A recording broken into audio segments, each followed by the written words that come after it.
They called them silent craftsmen, artisans whose hands shaped survival without ever taking the spotlight.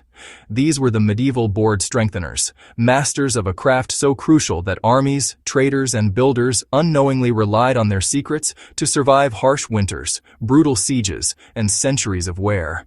Their work wasn't flashy. It didn't sparkle in the sun or roar across battlefields. Yet without them, countless wooden tools, weapons, and fortifications would have collapsed under the pressure of medieval life. Before we dive in, hit that subscribe button. This is one corner of history where knowing the secret makes all the difference. Medieval boards were the backbone of everything from ships to shields to floorboards and castles.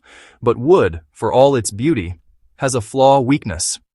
Left untreated or poorly reinforced, it would warp, split, or snap. Enter the board strengthener. Their craft transformed fragile planks into durable, reliable surfaces that could withstand centuries of use. Unlike the blacksmiths whose work screamed in the clang of metal, these craftsmen worked quietly, often behind workshop doors, leaving little evidence that they even existed. The key to their craft lay in understanding the wood itself. Not all timber was created equal. They selected pieces with specific grain patterns, knowing that some orientations could take weight and impact better than others. They observed the way sunlight and moisture affected wood over months and even years. By noticing subtle changes, they could predict how a board would behave in a castle floor or a siege engine under fire. This wasn't guesswork. It was applied science in an era without modern laboratories. Once the right wood was chosen, the magic happened. Craftsmen used techniques that modern engineers would recognize as early forms of reinforcement. Boards were sometimes steamed and bent, compressed to align fibers for maximum strength. Layers were glued using natural resins and plant-based adhesives that modern chemistry would marvel at.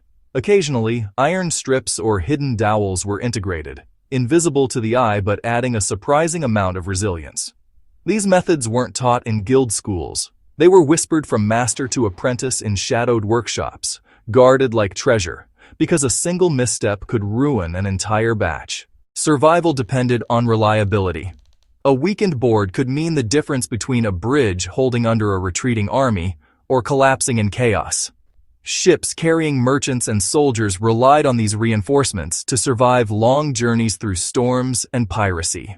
Even the massive siege towers that rolled toward enemy walls had their wooden frames strengthened by these quiet geniuses. In many ways, they were the unseen backbone of medieval logistics and warfare, ensuring that everything built from wood could bear the pressure of survival in its harshest form. Their influence extended beyond pure function. By mastering wood reinforcement, they indirectly shaped architecture and urban planning. Floors could support multiple stories of stone, roofs could span greater distances, and wagons could carry heavier loads across rugged terrain. Medieval cities weren't just surviving. They were thriving, often thanks to boards that would never crack under strain. And yet, history barely remembers these craftsmen, lost behind the grandeur of castles and the fame of knights. It's not just about woodwork. The techniques they developed reveal a philosophy of observation, patience, and innovation. They studied natural processes, experimented quietly, and refined their craft through trial and error. It's a mindset that modern survivalists can borrow. Observe carefully, work smart, and prepare for challenges before they appear.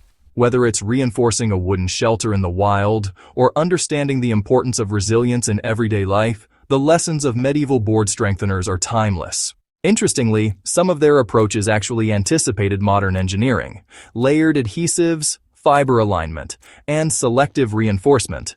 These are principles still used in composite materials today.